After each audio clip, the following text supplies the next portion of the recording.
好来，镜头锁定在台湾来讲，最近台股一直咧创新高，新台票嘛真强势。目前是来到27字头，是24年来的新高。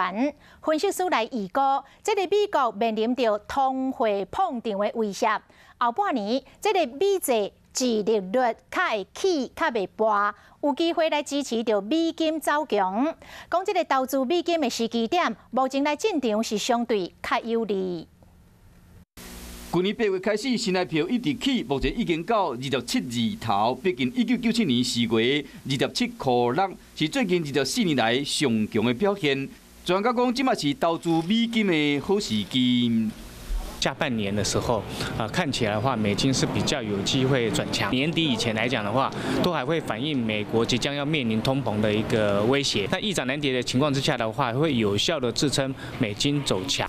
趁美金较俗的时间买入来，第一是投资会使赚钱，第二是等疫情过了后，若边境开放，安尼理费早就准备好啊，出国会使买了更加欢喜。另外，有的人理财较保守，美金的保单嘛会使考虑。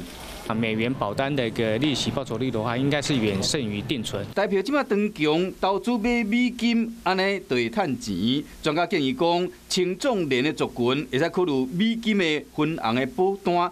若较保守的时代，比较较适合利率变动型的美金的保单。不过，若长期来看，要注意汇兑的风险，免得讲赚的又搁了去。